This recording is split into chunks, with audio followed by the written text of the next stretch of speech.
really excited to now continue with a QWorld lecture on quantum computing and programming. Jibran, are you here? Yes, I already see you. You're spotlighted. Great. For the people who were here last year, the Jibran is a very familiar face. We are extremely happy to have you back. Last year, you gave the courses in QBronze and QSilver.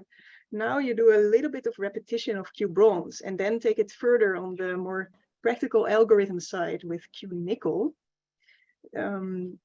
Jibran, you have degrees in computer science from Carnegie Mellon, from University of Calgary, and are a native of Karachi in Pakistan. You are extremely active and one of the faces of QWorld. Could you share a bit more about QWorld and also how everyone can become involved in QWorld?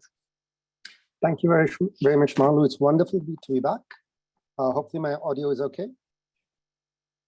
Excellent. All righty. Welcome. Hello, I'm Jibran. We've been hanging in there for a long session today. And the last one. Hopefully I won't take too long. QWorld, you can go to the website qworld.net, figure out all the different kind of interesting things that we do. The best way to keep updated about what we do, join the Discord server. The link is on the QWorld webpage. Send us emails if you have specific queries that you can't find answered on the webpage. And directly through the webpage, you can also get a link to 2 of the main repositories that I'll be using for the purpose of the workshops that we'll be doing this week. So if you go to events, you'll see QBronze. I just clicked on it, and you'll see QNickel. So last year we did QBronze and QSilver, as Malu mentioned. This time around, we'll be doing a combination of QBronze and QNickel. And interestingly enough, we'll be doing it in 5 sessions.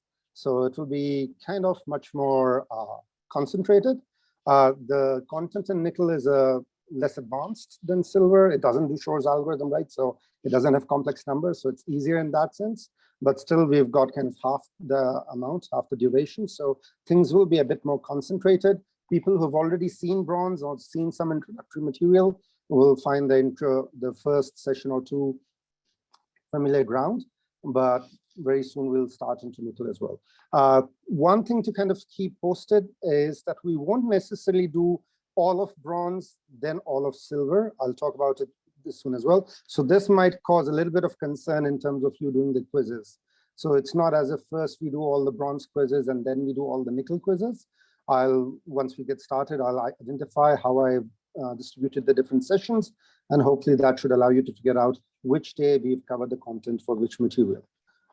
Again, the main thing from the QWorld webpage that I wanted to identify is you go to events, you go to bronze and nickel. On both of those pages, you'll find the GitHub link, a GitLab link for bronze and silver repositories, which you can download. And on both of them, you'll have the content notebook to open up, which should identify for you kind of the main hub area for all the different notebooks for nickel and bronze. So this is what nickel notebooks look like. And this is what bronze notebooks look like once they load up, right? So you've got this. And if you've been already browsing around on Canvas, you've seen that the bronze material had already been shared. The lecture material from last year has already been shared as well.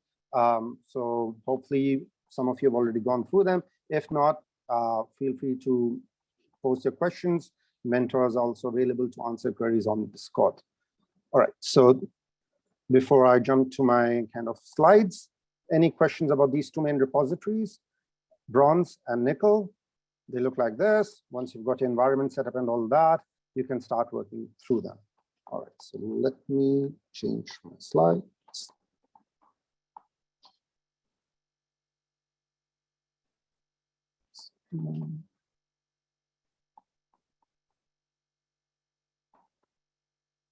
All right, you should have a nice different scheme now.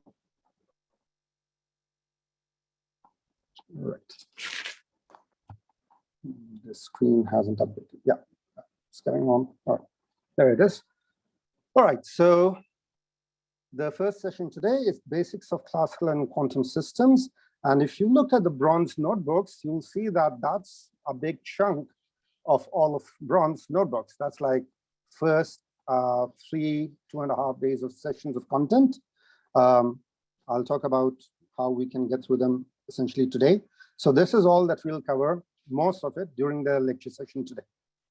I won't go into the programming details. Hopefully, if people are interested, one of the mentors can hold a tutorial session to go through the kind of step-by-step programming tutorials.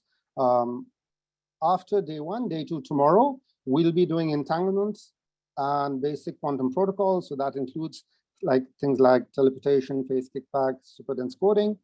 Plus, there will be kind of a brief session on complexity theory. Why? Because since this session, this module is going to focus more on quantum algorithms, it's nice to understand the complexity theoretic perspective that we have from computer science on quantum algorithms. So tomorrow's session will be kind of half bronze review and then half really just a computer science rundown crash course in complexity theory, which isn't necessarily covered even in nickel, but it's nice to come to nickel with that kind of background. So that's day 2. Day 3, we go all out on standard introductory quantum algorithms. So this is from nickel. We essentially hope to cover this kind of initial stuff already in day 2. So all the 3 main key algorithms that I identified over here in nickel, that's what we'll do in session or day 3. Day 4 is Grover's algorithm. So Grover's algorithm is primarily discussed in bronze, but then there's also a revisited notebook in nickel. So we'll kind of combine these 2 notebooks, and the content of it will be discussed on day 4. And finally, day 5 will finish up with all the material related to the application of Grover's algorithm to solving an interesting problem called max cut. What that problem is, we'll see it on day 5. All right. As Marlu already reviewed, pretty much all the QWorld workshops have this kind of assessment criteria that in order to successfully earn the certificate, you should at least earn 50% on each assessment and with an overall score of 70%. Okay, so given that I identified that I'll be covering a lot of material on day 1 from QBronze, how do I expect to do it? Since the full lecture session for all these 3 lectures is available to you on Canvas already, what I thought I would do is, since people have already reviewed some of the material or looked at them, I'll take the notes, slides from last year with some minor edits, which I'll point out, and then kind of quickly review the material. And if there are any questions, people can kind of put them on the Zoom chat or on Discord chat in the live questions channel. And as I'm going around through these slides relatively quickly, I'll kind of pause whenever someone has a question. So if someone had a hand up, just post a question in the chat or just post a question in Discord. Either of those would be fine. Right now, I don't see any question. All right. Okay. So I'll keep an eye out on Discord for questions. Right now, I don't see anything. All of the fun stuff, jokes, etc., I've kind of put in my previous slides, previous sessions. So today's session will be relatively quick and dense. Okay. I think why you might not be able to see the marks on bronze is because initially this was ungraded. So that's why the marks might not be visible, or just that the marks will be visible once the due date is finished. Okay. All right. We will be introducing quantum systems from a classical computer science perspective. And from a classical computer science perspective, our discussion is essentially about information. And so we'll start with the simplest kind of model possible. In some sense, we are talking about deterministic. Let's change the color. Classical information, where we have perfect information and perfect knowledge. One usual notation that computer scientists love to talk about, which has a correspondence in physics as well, but the way we deal about it is we say that there's an alphabet, which essentially enumerates the different kind of symbols that we will be processing, which in the physics sense corresponds to the different kind of states that a physical system could be in. If you're thinking about a binary system, then that alphabet is just a set 0, 1. Another binary system is you flipping a coin and thinking about heads and tails, apples and oranges with A and O, or some numbers 0, 1, 2, 3, or whatever. So your starting point from a computer science perspective is your set of alphabet, which then is going to correspond in terms of physical connection that there's a physical device X, which can be in some number of states, and each state will be identified by an individual element of the set. So that's your information about the physical device. Once you have that physical information, then you want to actually talk about how can that information change. And within this notation, that would essentially mean that we're talking about Boolean functions.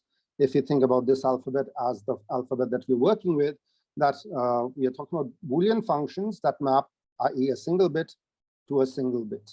And if you think about it, we're already familiar with this notion that, well, there'll be 4 possible Boolean functions that will apply such a transformation in a deterministic fashion, right? So always output 0, always output 1, the identity, and negation. Now, things become more interesting. If you have multiple devices, you say, all right, I have 2 devices of the same kind. So that sigma now becomes sigma 2. And you'll say, hey, all right, I could be in the state 0, 0, where both of the devices, x1, x2 are in the state 0, 0, or 0, 1, 1, 0, and so on and so forth. So if I've got n such devices, you just do the counting over here that there will be 2 to the n such possibilities, because the idea as well, the first device could be in 2 states, the second device could be in 2 states, and so on and so forth. So the n devices, each device in 2 possible configurations of states gives you 2 to the n. A nice consequence of this question then is to ask, well, over here, there were 4 functions for a single bit. How many functions will there exist for n bits? Right, so for n bits, we'll have a truth table of size 2 to the n. This function will be a column of size 2 to the n. But now I'm interested in figuring out how many such unique columns are there going to be. And you apply the same counting argument over here. Now, rather than over n bits, you are doing it over 2 to the n possible bits. So that's why you get this counting argument that you have 2 to the small n, or 2 to the capital N, number of different possible functions. So the number of possible Boolean functions is a really, really large space. It's not just exponentially large, it's super exponentially large. And so you're really looking for a needle in a haystack if you really want to identify a particular function. And that's the kind of problem that we're coming back to again and again when we talk about initial class of quantum algorithms in day 3. All right. What about incomplete information? Well, if I don't know the physical, my physical device X is in 0. Well, that then is represented by probability. I will say that the probability of my state to be, of my sum of device to be in the state 0 is given by, let's say, some probability P, and then probability for it to be in the opposite state, i.e. 1, will be the complementary 1 minus P. This information can be combined together and written in a nice vector representation where we have this notion that, okay, this P is indexing, let's say 0, and this 1 minus P is indexing 1, or heads and tails, or whatever kind of the different symbols for our alphabet. One important point over here that helps later on is that when we look at this physical device X that we were talking about, in the previous slide, we were talking about perfect information. Now, when we have incomplete information, whenever I look at this device, note, I don't see now this vector V. I don't see the probabilities P either. Rather, what I will see is just some element of that alphabet that I initially fixed.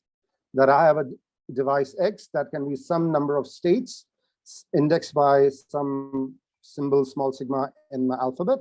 And so I will just, whenever I look at my physical system X, I will see the state sigma with probability V sub sigma, right? And so that's a nice way to think about relating this probability vector representation to the physical device. Naturally, a simple example would be to see what kind of transformations I can apply on this representation of information, imperfect information. We'll talk about it more soon. But given that this is a vector, I want to transform it to another vector. Well, that's going to be a matrix transformation. Let's say I've got this matrix. Well, what did this matrix achieve? Well, if my vector was P1 minus P, then I note that the output vector has flipped the 2 entries, or the bias has been flipped. So essentially, it's kind of negating. And that's exactly what we know this matrix to represent, as well as the NOT operation. If you think about building the same kind of deterministic transformations that we had for complete information, we had these deterministic Boolean functions. Then now for these representations in terms of vectors, we can have these deterministic operations in terms of matrix representations. So this is nothing more but the transformation that gives always heads, always tails, the identity matrix, and the negation that we just saw in the previous slide as well. But now, because we're talking about imperfect information, similarly, the transformations need not be deterministic either. I could take a probabilistic combination or weighted combination of these 4 transformations to get any arbitrary kind of operation or probabilistic operation. So now these p sub i's are, where the index I is going from 0 to 3, are representing the 4 different probabilities with which I'll use these 4 transformations. So for example, one interesting transformation F would be with probability half, I apply A1, and with probability half, I apply A2. So intuitively, I'm saying half of the time I leave my system unchanged, and half of the time I flip my system. And so that's, as we'll see soon, is going to correspond to what one might call a classical coin flip. Building on that analogy, let's say we have a coin which we flip. That coin initially is represented by these probabilities, P, Q. Q naturally is 1 minus P. We note here P is in the index represented by for tails, and Q is a probability for it to be in heads.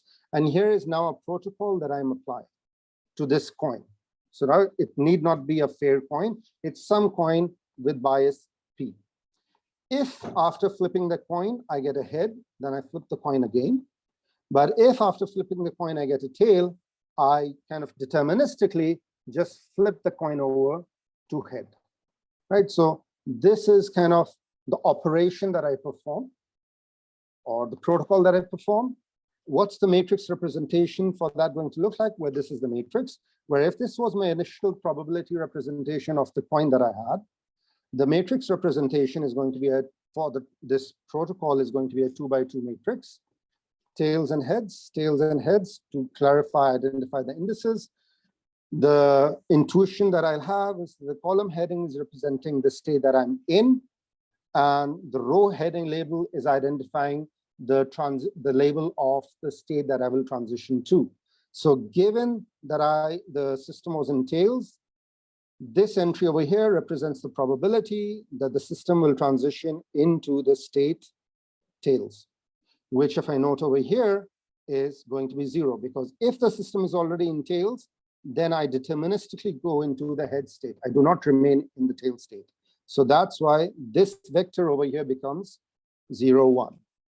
If I'm already in tails, then deterministically I will become or transition into a head state. As opposed to if I'm in heads, then I will flip again. Well, if I flip again, what are the probabilities of getting head and tail? Well, that's going to be exactly this vector. That's why this column over here is exactly that vector, right?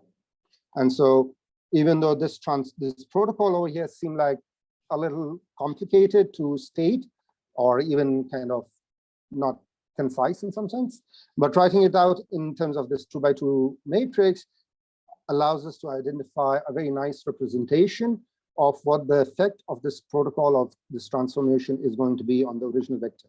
So if my starting vector was this, my resulting vector is going to be this. So in general, any square matrix is going to be a valid classical transformation if, as you might have guessed it already, all entries in that matrix represent probabilities are either greater than or equal to 0, and some of the entries of each column equal 1, i.e. they are probability vectors. If I have multiple devices, well, I will do something called a tensor product or Kronecker product. Note that the sample space actually doesn't really change, right? When I had 2 perfect pieces of information over there as well, I had 0, 0, 0, 1, 1, 0, 1, 1, head, head, head, tails, and so on and so forth. It's just that my representation now is a larger probability vector rather than these 4 perfect states. How do I obtain this? Well, I say, well, my first system had this probability vector representation, let's say PQ. My second system had this probability representation, let's say RS. In order to get my probability vector representation for the combined system that is represented by the 2 points x1, x2, I take PQ, tensor it with RS, and this is kind of essentially the dictionary for constructing this matrix. You take the first entry over here, multiply it out with this vector. You take the second entry over here, multiply it out with this vector, and if append these entries in a single vector, so you get this bigger, larger matrix of size 4. Remember, there were four entries in my sample space. There are 4 possibilities, or the size of the vector is also 4 as well. Right? Nice kind of intuition to look at. Note that all 4x4 vectors, or not vector, 4x4, 4x1 vectors are not going to be representable via a tensor product representation. Right? So if I take any 2 arbitrary points of dimension 2 and say I take the tensor product of them, which means I'll get a vector of this form. Not all valid 4-dimensional probability vectors can be represented in this way. Example, this vector. It's a nice exercise to work out your argument regarding why no choice of PQRS gives you this. And you note that this now implies that there are classical probability vectors as well that have this property that mathematically they cannot be represented as a tensor product of 2 smaller physical systems or devices. Right? That's something that's a completely classical property. When we see an analogous property in the quantum case, it will be nice to be able to identify what's important, what's the crucial quantum element, and what's something that's really just carrying over from the classical case. Similarly, for transformations, just like we constructed vectors, we can construct larger transformations as well. So if A is a transformation on a single 2-dimensional vector, B is a transformation on a single 2-dimensional vector, you combine the 2 transformations by taking the tensor product of the 2 transformations. Just like in the vector case, you take the single entry over here, multiply it with the entire matrix, you take the single entry over here, multiply it with the entire matrix, and so on and so forth, to get now a larger 4x4 matrix, as one might expect, because I've got a 4-dimensional vector. In order to apply a valid transformation to it, it would need to be a 4x4 matrix. Nice crucial example of a transformation that we will see often is this matrix called the control knot matrix. Again, the rows and columns are headed by the label 0, 1s. And you note kind of these 2 interesting block diagonal matrices. These 2 are all 0, so nothing interesting happening. This is identity. So this is what's this is saying that if the first bit is 0, then do nothing, as in by identity. But if the first bit is 1, then change the second bit's value. If the second bit was 0, then the second will become 1. If the first bit, the condition on the first bit being 1, if the second bit was 1, then the second bit will become 0. All right, so that's your control knot transformation, which is essentially just causing you to flip the second bit condition on the value of the first bit being 1.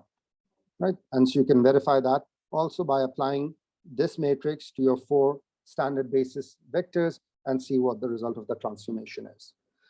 Challenge question that I gave at the end of last session, last year. I think we did not discuss the answer online. I might be mistaken. If you still could try to figure out what the answer is yourself before looking at the videos. Assume I give you a coin, you don't know the bias P. It's not a fair coin, but you also don't know the exact value of P. And you would like to be able to simulate a fair coin using this biased coin with an unknown bias. Give me a protocol for simulating a fair coin using this unknown bias coin. All right. I'm happy to consider answers on Discord, and we can have a discussion about this there. All right, the slides will be available online as well, so you can look at the question later as well, if not in last year's lecture. All right, let's do the quantum stuff now.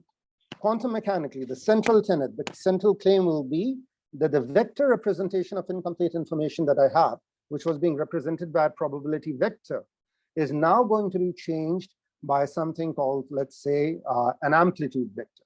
Previously, my vector V in the classical case was a weighted average of the 2 entries of being, let's say, state heads or state tails. Note over here in the quantum case now, when I define my quantum state again, it's still a mathematical vector. I still have the same basis vectors. The only thing that's changing is that now, rather than having this p and 1 minus p as my weights, which represented probabilities, this alpha and beta in the general case are going to be complex numbers such that the square of their norm equals 1. So this alpha norm square and beta norm square actually identify probabilities rather than alpha itself or beta itself. And so alpha and beta are referred to as amplitudes. We'll talk about them more soon. Moving forward, though, given that we are working bronze and nickel, as I mentioned earlier as well, we will simplify our discussion, and for all future considerations, make our life simpler by saying it's enough to talk about alpha and beta being real numbers. That does not give you all of quantum information, does not give you all of quantum mechanics, but for all the protocols that we'll discuss, and as we'll see that there are lots of interesting protocols that one can discuss while restricting your attention to just real amplitudes.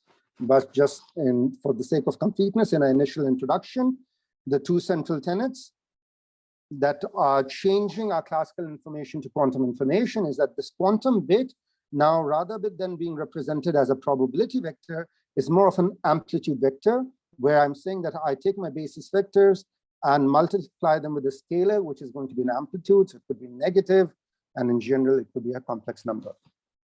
All right. Andrilla, excellent. You already identified the right answer. It's great if you are able to see this for the first time, do it right away. Right, so Andrilla had the right person for the challenge question. Okay. Now, the second change, which we already mentioned in terms of getting probabilities from amplitudes, is that when I look at this vector, previously it was kind of just obvious in the classical case that over here there will be a probability, and I'll see this state with that probability. But now this is an amplitude. In order to get the probability, I take the amplitude norm square to get the probability.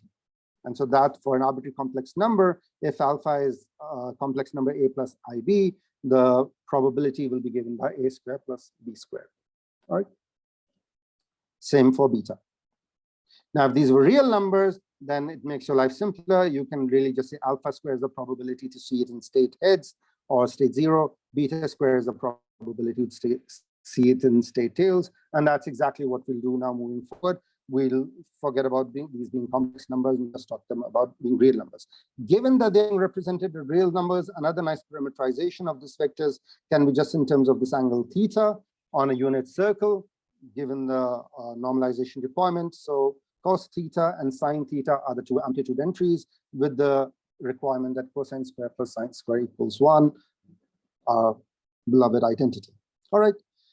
The nice multi-billion-dollar question from my perspective is, what's the physical reality of the state? Unfortunately, we'll have nothing to talk about this question in terms of making progress in this question, regarding this question in this session, on this workshop. But it's really one of those questions that no one really has a nice answer to, right? So when we say that there's a physical system that's given in this representation, the word that I'm sure you've encountered already in quantum literature is that the system is said to be in superposition. What's the physical reality of superposition? I don't know. I'll make some statements later on. Similarly now, the quantum operations, well, intuitively, classically, I wanted to map a probability vector to a probability vector. In the quantum case, I want to map a quantum state to a quantum state. So what are the set of transformations that will map a quantum state to a quantum state? Well, what's the defining requirement for a quantum state? Well, the amplitude square, the sum of the amplitude square equals 1. These were the amplitudes of the initial state. These were the amplitudes of the resulting state. If I require this and solve, then I get this requirement that this transformation U needs to be a reversible transformation, or U transpose U, or U dagger U, if I'm allowing complex entries, equals identity. So these are the set of transformations, i.e. essentially all reversible transformations are valid quantum operations, assuming a no-noise model. Right? One interesting transformation in the quantum case will be this Hadamard transformation. Note, now there's a negative sign appearing over here. This could not have happened for classical transformation because we noted for classical transformation, all entries had to be positive because they represented probabilities. So very quickly, let's just work through some nice properties of Hadamard. We have actually just seen this in QKD as well. We've seen the Dirac notation as well. Quick recap. This represents the basis vector 1, 0. 1 represents the basis vector 0, 1. And so that's our standard basis or computational basis. The Hadamard transformation allows us to get the Hadamard basis. If you apply Hadamard to the 1, 0 or the 0 kit, you work through the math and you note you get 1 over square root 2, 0 plus 1. So it's kind of like a uniform superposition rather than a uniform kind of weightage for a coin. It's a uniform superposition because you've got the square root of 2 rather than just 1 over 2. And this over here looks very similar to this as well. Here we had Hadamard to get 1. And the crucial difference is now that there's this minus sign in the superposition. From all that I've told you so far, there's nothing new happening over here. In the sense, there's nothing different apparently happening over here in the sense that when I look at this state versus when I look at this state, I see the same thing, right? With probability half, I'll see it to be in state 0. With probability half, I'll see it to be in state 1. The minus sign doesn't really seem to be causing an effect over here. But very soon we'll see that it does make a difference.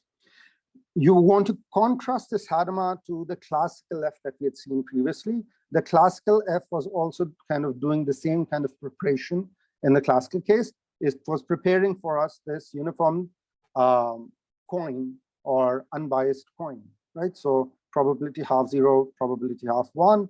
Here also, when I measure this quantum system, with probability half, I get 0. With probability half, I get state 1.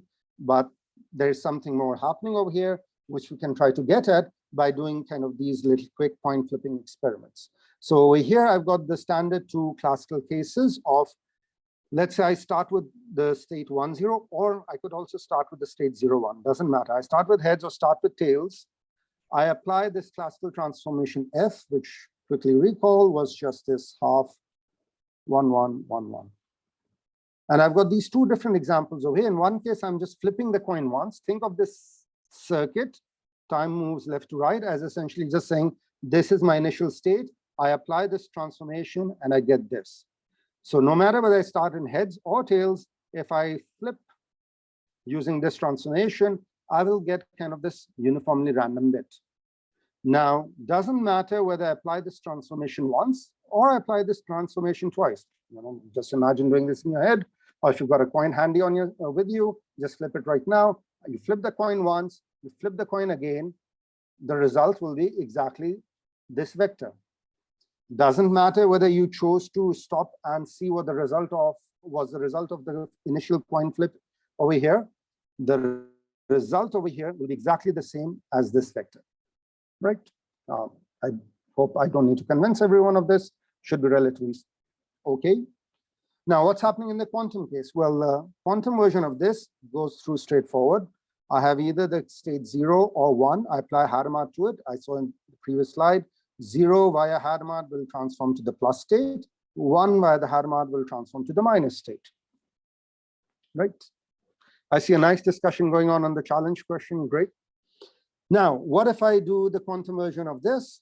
I've got 0 or 1, and I will apply a sequence of 2 Hadamards. One nice thing to convince yourself of by doing a calculation is that Hadamard is self-inverse. If you apply Hadamard twice in sequence, you essentially get identity matrix. So that in itself is enough for you to convince yourself that if you apply Hadamard twice, 0 will essentially become 0 because Hadamard is inverse, self-inverse, and 1 will become 1. While in between over here, sure, you'll have the plus or the minus state, depending on whether you started with 0 or 1. All right. Everyone with me so far? I think it's mostly review for most people since people are discussing other stuff on Discord. The really interesting thing now happens in the sense where you say, in this case, there was no difference that happened when I chose to measure over here. What if I choose to measure now in the quantum case over here? Well, depending on whatever quantum way you think about, this plus state will now no longer be there, right? Because this plus state when I measure it, will be revealed to be in the state 0 or in the state 1 with probability half. So when I choose to measure over here, I'll either get the state 0 or the state 1 with probability half. And the same thing will happen over here as well. Had I started in the state 1, well, over here I would have received the minus state, but when I choose to measure over here, again I'll receive the state 0 or the state 1. So what goes into this Hadamard, the second Hadamard, post this measurement over here, is not the plus state or the minus state that I had expected previously to go in, but rather the 0 state or the minus state, depending on the measurement result that I had over here. And depending on that, what I get as output over here is also different. It's going to be either the plus state or the minus state, depending on what I get as output over here from the measurement. And so that's now qualitatively and quantitatively different than what was happening over here. And the circuit was essentially exactly the same, apart from the fact that, hey, I chose to look at my quantum state, right? And so that's a crucial difference in the case of the quantum coin flip versus the classical coin flip. And the reason when you do the math, and expand it all out and see, which is kind of easy to forget once you see all these identities and say, obviously this works out this way. The reason why this happened is because of the crucial minus sign that happened over here that caused those cancellations that otherwise would not have happened. All right. Okay. So that's the classical and quantum coin flip distinction. Reality of the quantum state. People have talked about it a lot in terms of what's their favorite interpretation of quantum mechanics. This is just a quick histogram from someone who did a survey at the end of quantum conference, that what is their favorite interpretation of quantum mechanics. And as you note, the bar graphs sum up to greater than 100%. And so even the experts don't necessarily agree in what the right interpretation is. Not necessarily, it's not that case that there's something wrong with that. It's perfectly fine to have that idea as well, where you say, all right, given a particular problem, given a particular kind of issue, there might be one interpretation that might be more useful than the other, and that pragmatic approach is definitely nice. My favorite kind of historical anecdote over here is that Asher Perez, at the end of this conference, when this the survey results were announced, got up and said, and who over here believes that the results, that the way nature behaves is determined by a popular survey? All right. So that's kind of nice to think about. All right, multiple qubits. I had a single qubit, multiple qubits, exactly the same thing. There's nothing new happening over here. Whatever was new has already been defined in terms of your definition of the quantum bit, the qubit. When you want to take multiple qubits, take your initial qubit, take your second qubit, do the tensor product between those vectors exactly like you did previously. You can choose to write it out in, Ket notation. It will be nice and useful to be familiar with this notation as we move forward. But note, there's nothing special about the Ket notation in that sense. It's exactly equivalent in terms of representing this 4-dimensional vector that we already introduced when we said, hey, I had a probability vector that I represent, a 4-dimensional probability vector. How would I write it out? It's exactly the same thing. So it's nice to kind of understand that. At the same time, in terms of your understanding in terms of n qubits, these were just 2 qubits.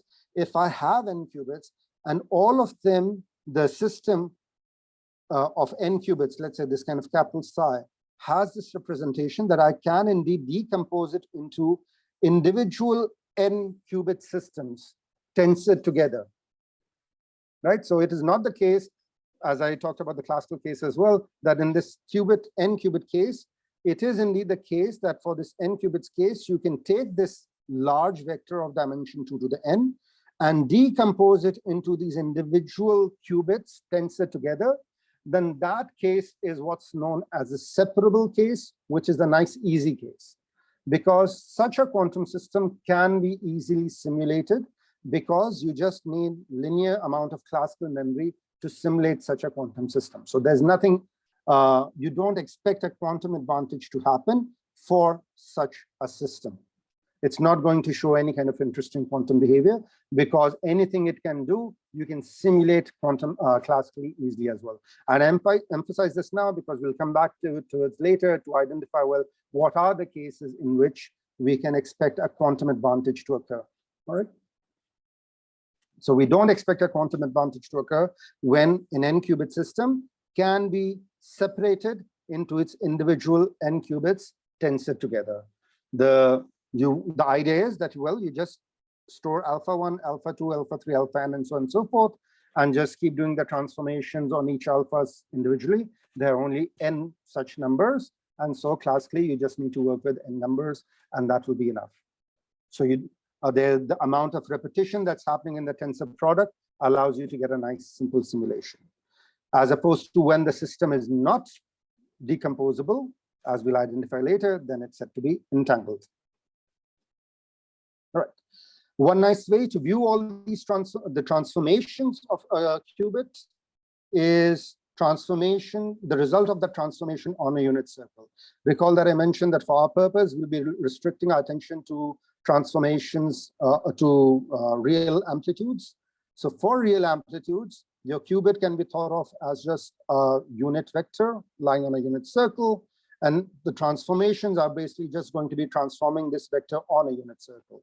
And so I won't go in the details now, but you can go through the QBronze notebooks that talk about the Z transformation, the X transformation, and the Y transformation, and thinking about the nice geometric interpretation of them in terms of, if I have some state psi and apply the X transformation to it, or Y or Z, how does it transform the given vector on the unit circle? And there's a very nice, simple geometric representation or geometric intuition for them. All right. All right. Malu, would be okay to go kind of 10 minutes more, or I think it's time in terms of the allotted time? Should I stop?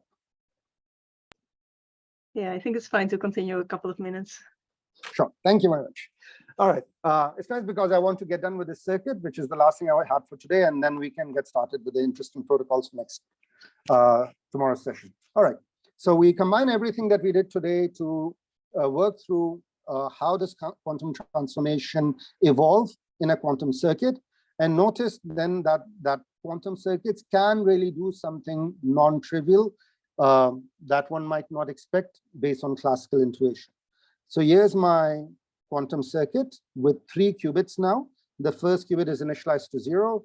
The second qubit and the third qubit are said to be in the superposition with alpha, beta, gamma, delta amplitudes. This circuit, this gate over here is just the 3-qubit variation of the C0 gate. Recall the C0 gate was the control NOT gate. So here now this is the CC0 gate. These 2 qubits are the control, and this is where the NOT gate will be applied. So if qubit 1 and qubit 2 are 1, then the third qubit will be flipped. Otherwise, nothing happens, right? So that's your CC0. And the Hadamard we've already used multiple times in the slides. Okay, and then we'll just measure the first qubit. Now,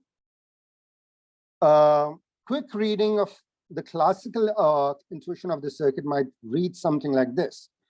The way I define the CC0, these are just control bits. They don't get changed themselves, right? They will just decide whether or not a NOT gate should be applied on the third qubit. And I've just mentioned that Hadamard is self-inverse, and I've used this as an identity in a previous slide. So Hadamard followed by Hadamard will just kind of be an identity. And so I should get over here what I exactly started out with. You'll be forgiven for thinking that's how the circuit works. That's exactly what I thought the very, very first time I looked at the circuit. And now let's just see that, hey, that's not the case. How do we do that? I've got these time slices for the circuit over here. So time T0, time T1, T2, T3. T0 is the initial time. So that's just the initial state of the circuit. I just write it out as tensor product of the 3 different qubits. Excellent. CC0 is also the Toffoli gate without the R, right? All right, so I apply Hadamard identity, right? There's nothing happening over here, so that's just going to be identity. Hadamard on the first qubit, that's what's happening over here. Well, that will take 0 to my plus state. The second and the third qubit remain unchanged. Now, given that I will be applying a CC0 to figure out my T2 state, I group up my states in kind of 2 qubits and third qubit. So going from here to here, I have not applied any logical gate. I've just done a mathematical grouping where I've combined the 2 qubits together in terms of the 3 different cases where the CC0 will not do anything. And here the first 2 qubits are 1, so the CC0 will kind of apply a NOT operator on the third qubit. So going from here to here, I've just done a mathematical grouping. The CC0 or the Toffoli gate is going to now flip the bits in the third qubit when both the first and the second qubits were 1. So you can verify that's what happened over here. I took this, that remained unchanged. This also remained unchanged. But in the case where I had beta 1, 1, in that case, gamma 0 plus delta 1 became gamma 1 plus delta 0, because applying the NOT gate just flipped the amplitudes. All right, so that's my state at time t sub 2. T sub 3, a little bit of mathematical calculation. I apply Hadamard now to my first qubit. So that means I go through this entire state, and wherever I've got the first qubit, I have to expand it out by applying the identity that 0 will go to the plus state, 1 will go to the minus state. A little tedious, but nothing complicated. So this expands out to this expands out to this. You can verify, this expands out to this, and this expands out to this, right? That's all. Agreed? No, the tensor product itself is not what's causing the entanglement, because recall, when I defined the tensor product operation, that also happens for classical information games. So applying the tensor product itself between two different systems is not what's causing the entanglement. It's the nature of the transformation that I'm going to apply that may or may not cause entanglement. So over here, for example, when I just apply Hadamard on a single qubit, it's not going to create entanglement. Very soon, we have already seen entanglement already, but very soon I'll identify the main example, or the poster child example of how do I create entanglement. But the crucial distinction is that it's not the tensor product, but the nature of the transformation.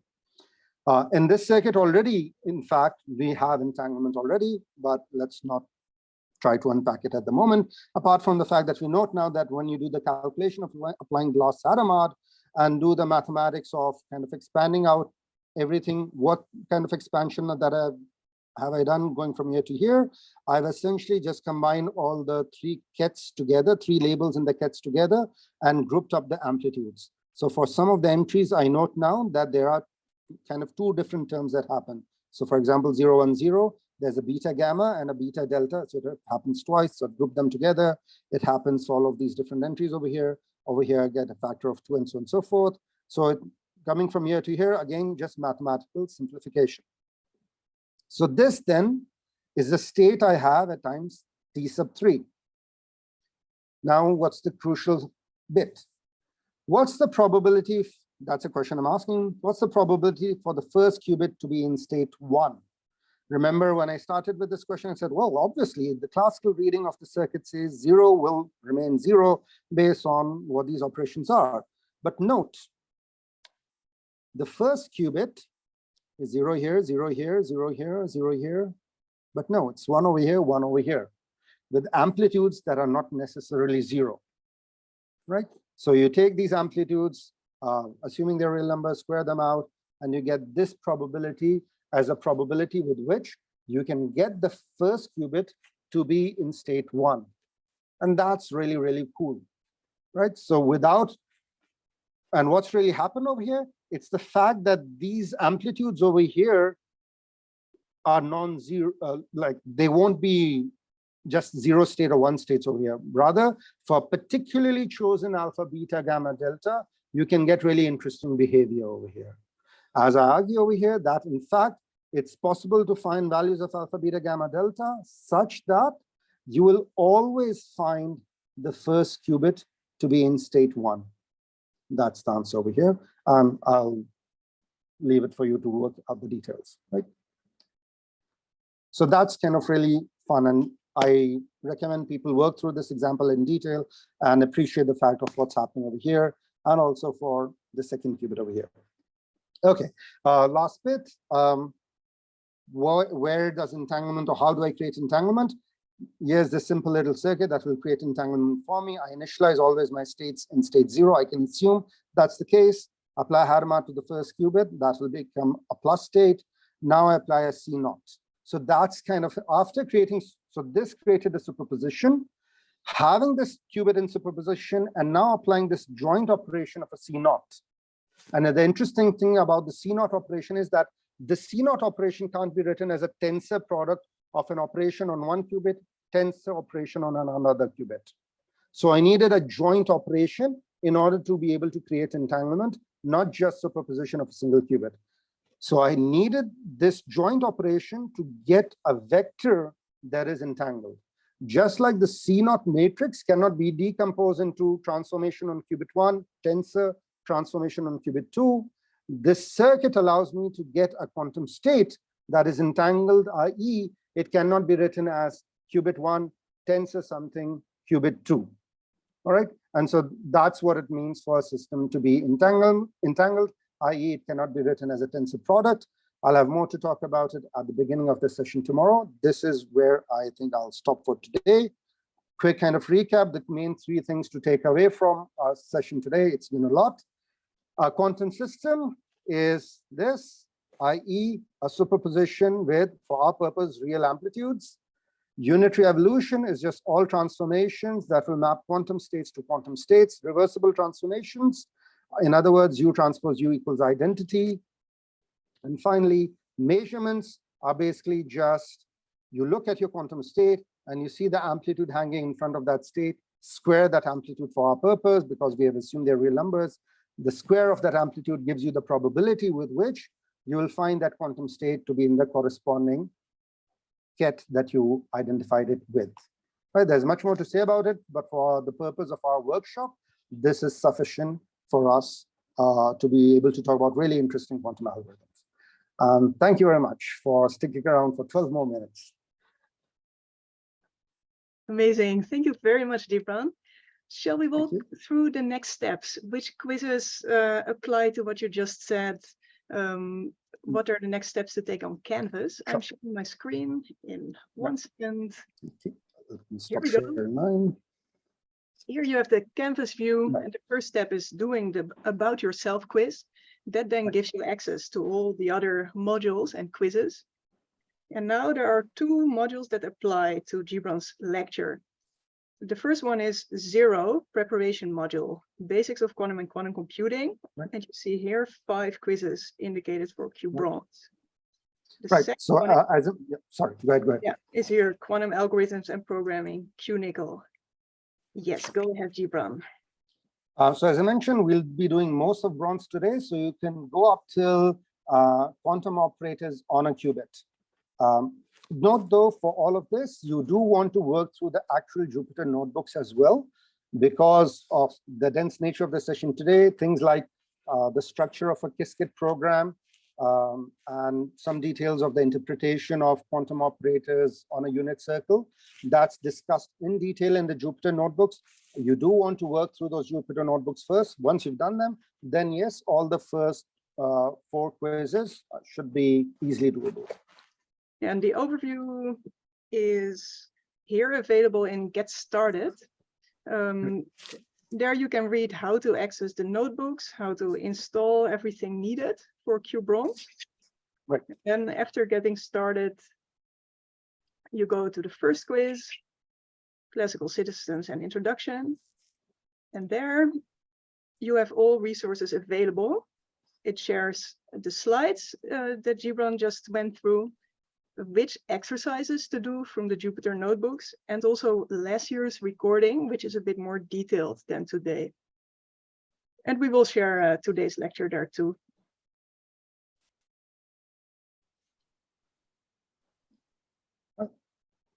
So that means these 3 quizzes, and in the next days, we will cover all these 5, and additionally, here the QNICL quizzes.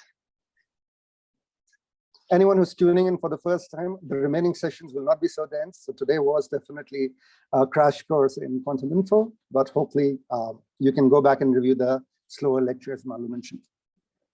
Yeah, and also keep in mind, a lot of content in this month is independent of each other.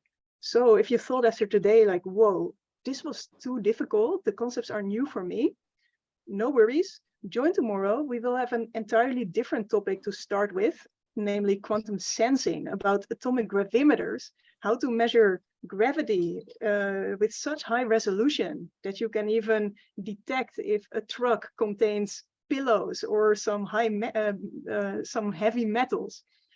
And on Wednesday we will have a session on measuring the brain. Let me share those slides with you. So after today's introduction to quantum computing and communication, and then the first sessions on QKD, and today with Jibran, quantum computing and programming, we will continue tomorrow with first this entirely different topic, quantum sensing. How does quantum come into play to make better sensors, more reliable sensors, higher accuracy, higher resolution, more sensitivity? You will learn part of that tomorrow, before diving further into the topics of QKD and the quantum computing and programming. Wednesday, another new, very exciting quantum sensing topic, how to image the brain using quantum magnetometers. We will have a CEO of one of the main companies in these fields, and additionally professor at CU Boulder for that with us. We will also not only cover technical aspects, but also the whole approach, how to use a systems engineering approach to become successful in quantum. On Friday, the threat side of quantum computing instead of the opportunity side. If we have advanced, more mature quantum computers that can use Shor's algorithm to break encryption, how can we protect ourselves? And that is what NIST is working on right now to protect the world against the threat. All these topics that I just mentioned, these first keynotes, they will be very accessible for everyone and interesting for every level of quantum experience so far. And next week, we will start off additionally with the hardware topics. The person who invented the DiVincenzo criteria for quantum computers will be there himself to share these criteria and all the developments in quantum computing with us. And we will start with lectures and virtual lab tours on the different qubit modalities, neutral atoms, photons, trapped ions, superconducting circuits. This is fully independent of, for example, today's QKD workshop, which we will continue the next days. But if you dive into everything and complete everything, you will have an extremely comprehensive overview of the field. With that, we conclude today's session. Thank you very much for all the amazing questions. Discord was on fire. I will stay on for 10 minutes with the team to answer more questions, but it has been a long time, and feel free to leave right now. Looking forward to seeing everyone tomorrow.